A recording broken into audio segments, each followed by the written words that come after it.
எல்லாருக்கும் வணக்கம். இப்போ நம்ம நாட்டில் இந்த ஜீவங்களை எல்லாத்தையும் அப்புறப்படுத்தணும், எல்லாத்தையும் ஒழுங்குபடுத்தணும்னு தெருவில் எந்த டாக்கும் இருக்கக்கூடாதுன்னு சொல்லி சுப்ரீம் கோர்ட்டு ஆர்டர் போட்டிருக்காங்க. அது அந்த முடிவு நான் ஏற்கனவே இந்த இதுக்குள்ள வர்றப்பயே நான் சொன்னேன்.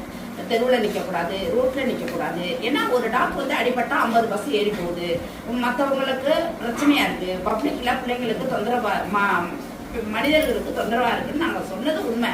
நான் எப்படி சொன்னேன்னாக்க, இந்த டாக்குல அதுக்கான சென்டர் ஆரம்பிச்சு அதுக்கான இடம் ஒவ்வொரு மாவட்டத்திலையும் 10 ஏக்கர் 5 ஏக்கரு சும்மா கோயில் இடமோ மற்ற இடமோ கிடக்கிறத கொடுத்து எங்களை மாதிரி வளர்க்குறவங்கள்ட்ட பொறுப்பை கொடுத்து அதை பராமரிக்க சொல்லி அதுக்கான தடுப்பூசி, அதுக்கான நோய் தடுப்பூசி, ரேபிஸு, அதுக்கான ஃபுட்டு, அதுக்கான மெடிசன் அனைத்தும் கொடுத்து அதை பராமரித்து அது இனப்பெருக்கத்தை குறைச்சி நார்மலுக்கு கொண்டுட்டு வரணும்.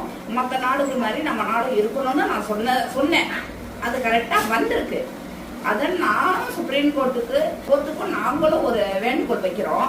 என்னன்னாக்க, நீங்க புடிச்சு போய் கொல்லக்கூடாது, அதுக்கு ஆபத்து வரக்கூடாது, அது ஒரே இடத்துல போட்டு அதுங்களை சித்திரவதைப்படுத்தக்கூடாது, அது பாத்ரூம் போனதே அது சாப்பிடக்கூடாது. அது நல்லா ஃப்ரீயான இடமா அதுக்கு ஒதுக்கிட்டு மாவட்டத்துக்குங்க நீங்க கொண்டு போய் ஒட்டு மொத்தமும் 10 லட்சத்தையும் கொண்டு போய் 1 ஏக்கர்ல போட்டுறாதீங்க. 1 ஏக்கர்ல போட்டு பிள்ளைங்களை இந்த முடிவு எடுத்திருக்கிறீங்க. அதுக்கு தீர்வும் நீங்க கரெக்டான தீர்வு சொல்லிடுங்க. எவ்வளவோ இடம் இருக்கு, ஃப்ரீயான இடமோ ஒரு கவர்மெண்ட் இடம் எவ்வளவோ இருக்கு. அந்த பிள்ளைங்களுக்காக அந்த இடத்த ஒதுக்கி கொடுத்தீங்கன்னா எங்களை ஆளுங்க இருக்கிறோம், நாங்க பாத்துக்குவோம். நீங்க கொடுத்த நாங்க தீர்ப்பை நாங்க ஒத்துக்கிறோம், எங்களை ஆளுங்க எல்லாம் ஒத்துக்கிறோம். ஆனா அதே மாதிரி நீங்க அதுங்களுக்கான இடத்தையும் கொடுங்க.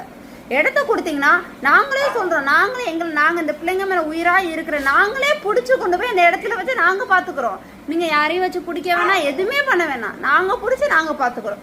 அவங்களுக்கான இடம் தான் நாங்க இது வரைக்கும் போராடுறோம். நாங்க சொந்த வீடுங்க, இதுல வச்சுக்க கூடாதுன்னு, ஒரு வீட்டுக்குள்ள வச்சுக்க கூடாதுன்னு அவ்வளவு போராட்டம் பண்றாங்க. அப்படிங்கிற அடிப்படையில நான் கோர்ட்டுக்கு சுப்ரீம் கோர்ட்டுக்கு நான் சொல்ற நீதிபதிக்கு இந்த ஜீவங்களுக்கு உயிருக்கு ஆபத்து வரக்கூடாது, உயிருக்கு ஆபத்து வராது.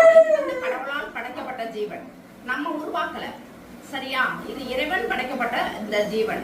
நம்ம கோர்ட்டு நம்மளால் உருவாக்கப்பட்டது, இருக்கிற டிபார்ட்மெண்ட், அரசியல் அனைத்தும் நம்மளால் உருவாக்கப்பட்ட இது ஒரு உலகம். இந்த உலகத்துக்குள்ள இது இருக்கு. அதுக்கும் மீறி இதை கடவுள் படைச்சிருக்கான்.